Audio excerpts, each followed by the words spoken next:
আসসালামু আলাইকুম। আমি মোহাম্মদ ফরিদ হোসেন, তেপুকুরা ফার্মার সাপ।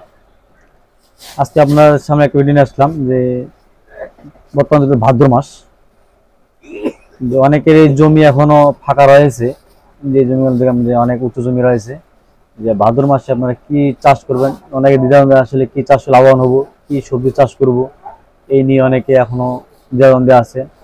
অনেকের জমি ফেলে রাখছেন যে আসলে কি চাষ করা যায়। এই ভাদ্র মাসে আপনি কি কি সবজি চাষ করবেন আর কোন সবজিটা চাষ করলে লাভবান হবেন, এই নিয়ে আলোচনা করব। আশা করি পুরো ভিডিওতে আমার সাথে থাকবেন। যারা আমার চ্যানেল নতুন, আমার চ্যানেলটি সাবস্ক্রাইব করে পাশে থাকবেন।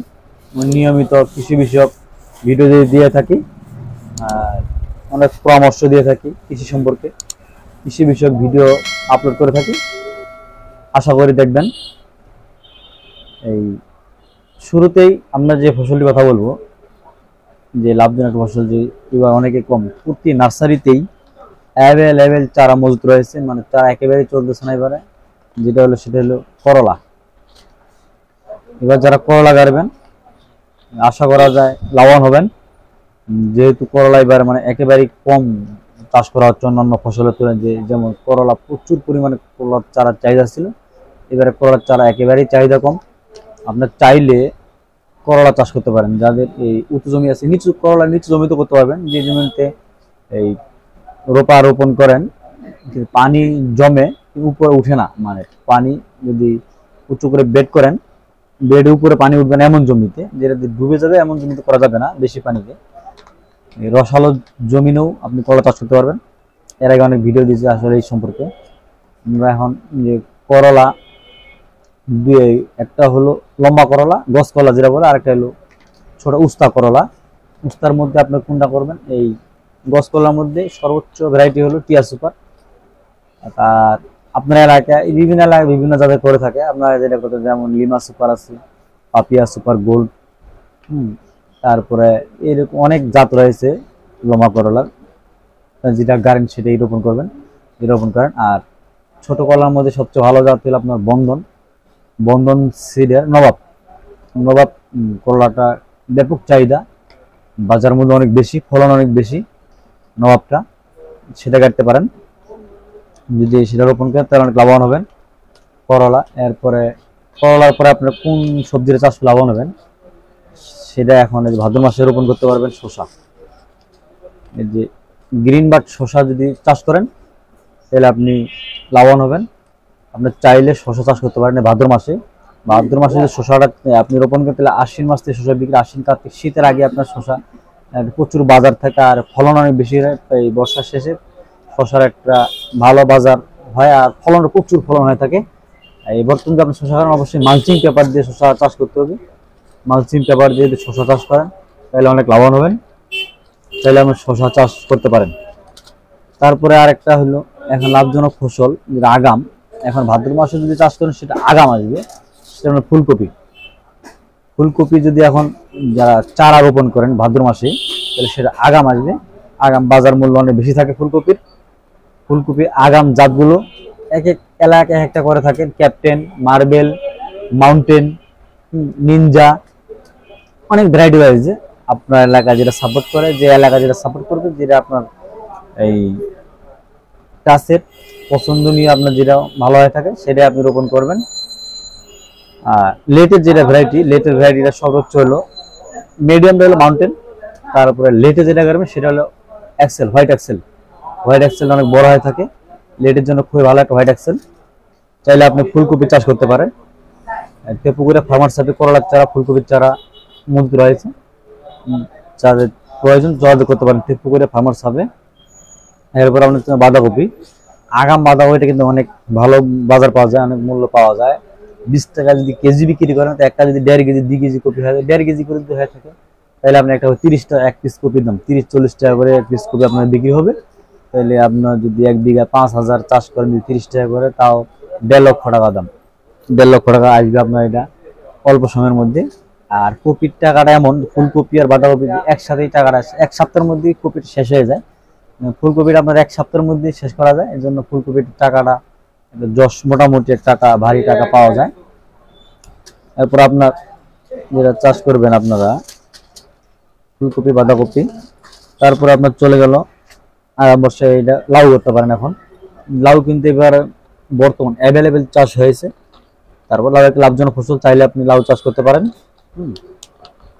লাউ অনেক লাভজনক, লাউতে খরচ কম, ভাইরাস হয় না, মানে তুলনামূলক অন্যান্য সবজির তুলনায় লাউতে অনেক খরচ কম, অনেক সহনশীল, বৃষ্টি সহনশীল লাউ। বৃষ্টি বর্ষাকালে ভালো ফলন হয়ে থাকে, চাইলে আপনি ভাদ্র মাসে লাউ চাষ করতে পারেন। আর চাইলে আপনি চাষ করতে পারেন চিচিঙ্গা, চিচিঙ্গা চাষ করতে পারেন। চিচিঙ্গা একটা লাভজনক, বর্তমানে চিচিঙ্গা ভালো বাজার রয়েছে, আপনারা চাইলে চিচিঙ্গা চাষ করতে পারেন। এটা হলো এয়ার মালিক্সের আশা, অনেক ভালো ফলন দিয়ে থাকে, আপনার এলাকার যেটা আপনি সেটা চাষ করতে পারেন। তারপরে আপনার আরেক লাভজনক এবার খুবই কম চাষ করা হয়েছে, সেটা হলো শিম। এখন যেহেতু লেট ভাদ্র মাসে শিম চাষ করা মানে লেট ভ্যারাইটি, লেট ভ্যারাইটির মধ্যে আপনার গাড়ি নলডক। এখন যদি আপনি নলডক শিমটা গাড়েন তাহলে আপনি লাভবান হবে। আর যেটা আগাম 40 সেটা এখন আপনি চারা রোপণ করতে হবে। তেপুরা ফার্মাসি পর্যন্ত শিমের চারা রয়েছে, বড় বড় শিমের চারা, যেটা লাল 40 সিম, দেশীয় জাতের শিম, আগাম জাতের, সেটা চাষ করতে পারেন। আর লেট ভ্যারাইটি হলো আপনার যদি চাষ করেন তাহলে চাষ করতে হবে আপনার নলডক, লাল তীর কোম্পানির, লাল তীর সিডের নলডক। এটা অনেক ভালো, এটা বাজার মূল্য সবসময় বেশি থাকে, বাজার মূল্য কখনই কম যায় না, 30 টাকার নিচে সিম বিক্রি হয় না, ভালো ফলন থাকে। আর যাদের উঁচু জমি আছে, এই পেঁপে, এখন যদি আপনি পেঁপে চারা রোপণ করেন তাহলে অনেক লাভ। পেঁপে নভেম্বর পর্যন্ত, এই আগস্ট সেপ্টেম্বর অক্টোবর নভেম্বর ভাদ্র আশ্বিন কার্তিক মাস পর্যন্ত চাষ করবেন, শীতের আগ পর্যন্ত চাষ করতে পারবেন পেঁপে। এই শীতের আগ পর্যন্ত আপনি পেঁপে যদি চাষ করেন, শীতের পরে একটা ভালো ফলন দিয়ে থাকে। আপনি চাইলে পেঁপে চাষ করতে পারেন, যাদের উঁচু জমি আছে। পেঁপে অবশ্যই উঁচু জমি লাগবে, নিচু জমিতে পেঁপে চাষ করা যাবে না।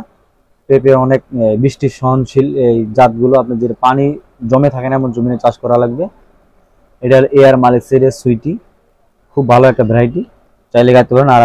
আর একটা ভালো ভ্যারাইটি হলো আপনার টপ লেডি, গ্রিন লেডি, যেটা আপনার এলাকায় সাপোর্ট করে, সেটাই আপনি রোপণ করবেন। আর আরেকটা সেটা হলো ধনেপাতা।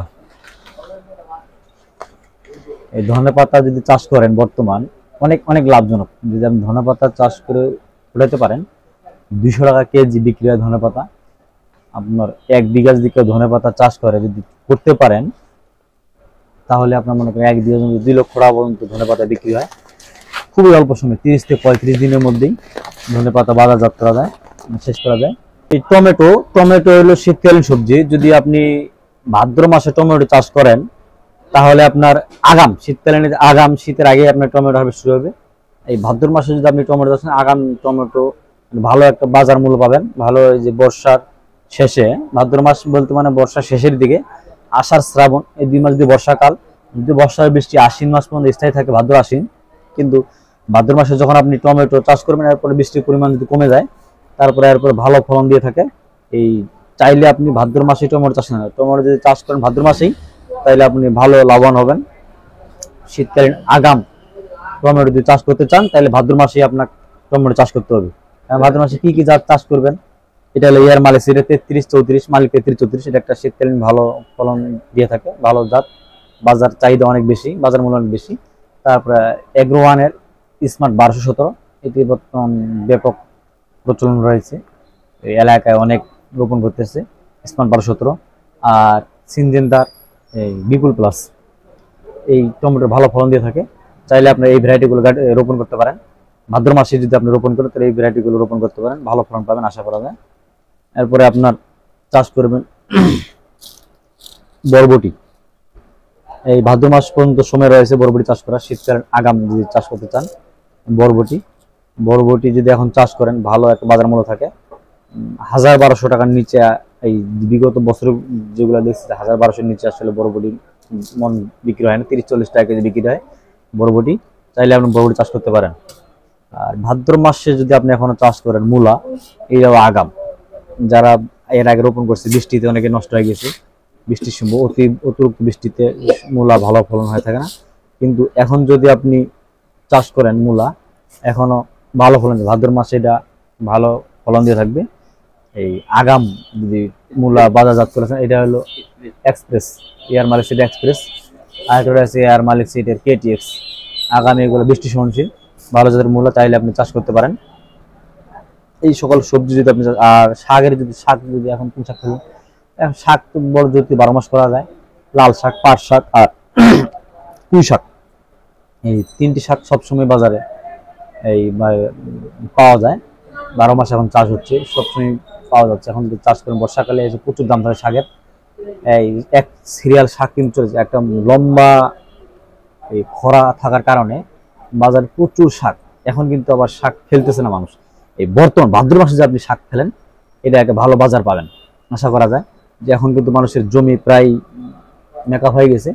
যারা অনেকে লেটে যেটা আপনারা যে কপি লাগাবেন, বাঁধাকপি, ফুলকপি, টমেটো যারা চাষ করবেন, অনেকে জমি যে খালি রাখছেন এখনো শাক ফেলতে পারেন। শাক ওঠাতে পারেন, কপি যারা চাষ করবেন লাগাতে পারেন। আর এই শাক যদি চাষ করেন, আর একটা শাক হচ্ছে মূলা শাক, মূলা শাক বলে মূলা শাকও চাষ করতে পারেন। হ্যাঁ, আর বেগুন মরিচ, বেগুন মরিচ আপনারা এটা চাষ করতেই পারেন, যেহেতু বেগুন মরিচ 12 মাস হয়ে থাকে। ভাদ্র, আশ্বিন, কার্তিক মাস পর্যন্ত চলবে বেগুন মরিচ। বেগুন যদিও প্রতিনিয়ত বেগুন চাষ চলছেই।